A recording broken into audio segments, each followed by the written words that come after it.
Guys, it's Gigi. This is a love and marriage hunts fail review. Anyways, where do we start from? We start from the guys kind of recovering from the night before. Kimmy is looking for her, whatever, talking to Maurice. And she kind of tells him about the fight with Destiny and Tiffany. She tells him about that they fought throughout on the bus ride back home, apparently, which they didn't show us, so it must not have been that great.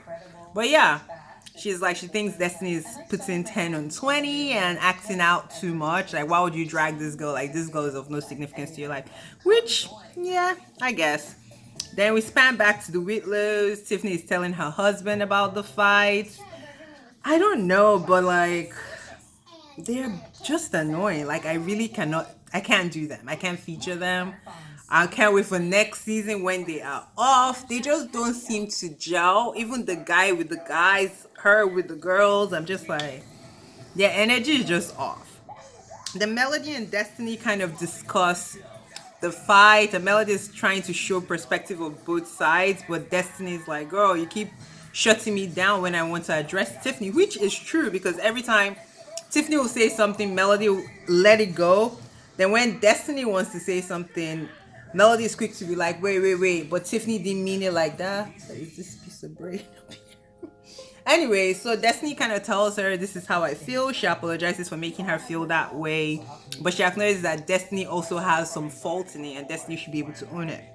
Anyway, we're back in the Whitlows, and this Louis guy is thinking someone is jealous of his 11-month marriage. Like, boy, you literally just got divorced and married someone else. Like, let this marriage be alive for a little bit before you start coming and saying people are jealous. Jealous of what? Like, y'all are just like, blah. Like, there's nothing inspirational about this marriage. Nothing. Nothing. Anyway, then we go to Tisha. Tisha is telling Marsau about the conversation. Like, why are you telling these people that I'm insecure? Like, what's that about? But Marsau was right. Marsau is like, well, you surprised me with therapy, which I didn't even know that that's something you could do, but we live and we learn. Like, how are you going to take me to therapy without telling me? It feels like you have stuff to say, but you're scared to say it.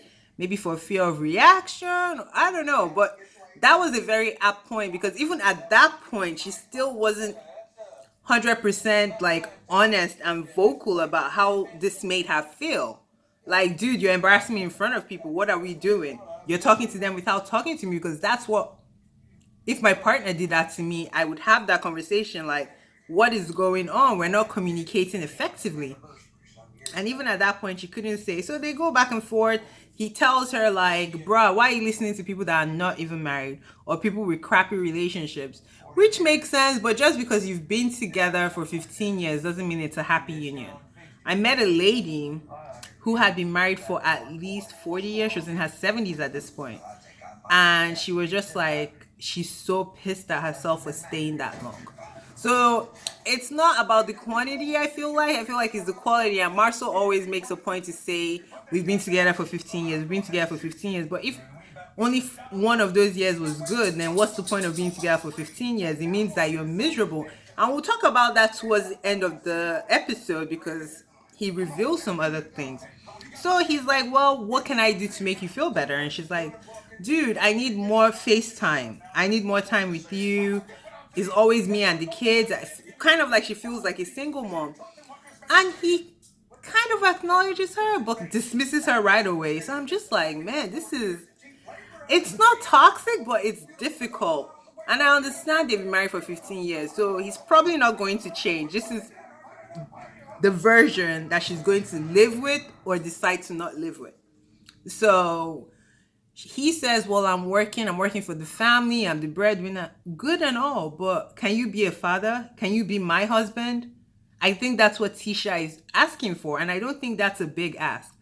You could still build your future, which everybody wants their husband to be a hustler. I want to marry somebody that takes care of the family, no doubt. But I also want to have FaceTime. I want to feel secure. I don't want people from outside telling me things that you should tell me. And I think that's the bigger picture here that we're missing. Anyway, basically he says he's not going to commit to giving her FaceTime. That was the gist of it.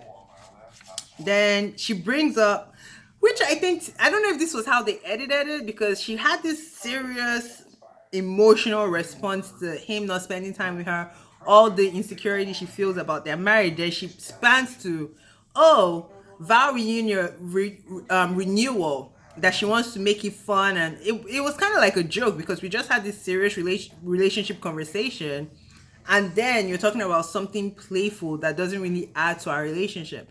And I'm like, is this directed by the producers, or is Tisha really like, does she not care? Because if she doesn't care, then that's fine. They could live in this dysfunctional thing that they're living in, and that's fine. But it seemed like a weird transition. And he shuts it down like, no, I don't play about relationships. If you want to do a vow renewal, it will be personal with us. Besides, half these couples are like on their third marriage. Some couple of them are divorced. So it's like, why would I want to do a vow renewal with these people? Like, it doesn't make sense. Especially now I know Elvis Chapel, like, which I get. I wouldn't want to do something as serious as a marriage recommitment like a joke. I wouldn't, personally. So I got his point, but he could have just gone along and given her a bone, to be fair. Like, he didn't have to fight it.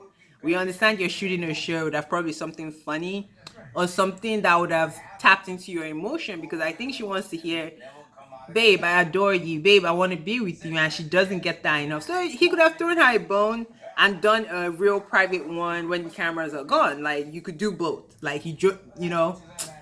But that's what she gets. And Tiffany and Tisha kind of talk about last night. Again, Tisha doesn't really express that she was really irritated by it. But she tells her, well, I think it was the timing. You could have talked to me, you know, away from the ladies. And Tiffany acknowledges that. She tries to make a joke like, oh, my timing is wrong, but these women have to be honest. They just met you. I'm not opening up to a total stranger. I don't know. I don't know where she's from or why she thinks they should just be like so open about their most personal things. Like, they literally just met you. And you shouldn't be as vocal as you are either in public forums. But once again, this is a reality show, and reality shows do crap like this. But Tiffany is just so unlikable. Anyways, then we get to the bus ride with the whole couple, the men and the women. And they're talking about last night. Apparently, they had more fun. Destiny's cute top fell off all the way, and people were like flashing boobs, and so people got lap dances. I thought that was a kind of tension cutter type thing, so that was good. Then on the ride, Mel and Martel play nice. She compliments him, he compliments her. I was like, that's cute. They do look good though. Like, he really messed up. That's a very attractive couple. I mean, say what you will about the whole. It's like, they are very aesthetically pleasing to the eyes. Like, I like to stare at them. They always come 100% slayed, both of them. Anyways, then who brings up the vow renewal thing? I don't even know. Then Kimmy makes a silly joke because she's like, oh, what of Martel and Melody? Why won't you guys renew what? We just literally wrote on our divorce papers. We're freshly divorced. Like, why would we want to renew vows? So I thought that was a poor joke on Kimmy's part. But yeah. Of course, Melody shuts that down. And then let me see.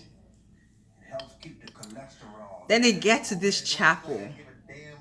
I'm like, did they force you all to come here? It was awkward. It was like, first they're standing. It's not like, it doesn't feel relaxed. It feels tense. And Tisha is going on and on. This is a place for renewals. This is a place for recommitment. While Marsau is standing there like, don't look at me, girl. Don't even try it. And she doesn't. She respects that. But this speech goes on and on and on, and they're going back and forth. Are you guys going to do it? Are you guys going to do it? And he's like, no. Then she's now trying to do other couples, like, who wants to go? Who wants to do a renewal? Blah, blah. I was like, what is going on? Anyway, Tiffany and Louis eventually, after this extended awkwardness, which lasted for at least 5 whole minutes, this back and forth, Tiffany and Louis decide they're just, I don't know, they're doing too much. I think they need to do all this for them to come back next season, but it's kind of going to bite them in the butt because people around, I've seen multiple reviews, people cannot stand them. Like, everyone is like over them. Anyway, they do the renewal, and we find out they've only been married for 11 months, so whatever. Nothing exciting there. Then the guys are kind of, after they do the renewal, the guys are sitting around kind of waiting for Marsau to give Tisha something.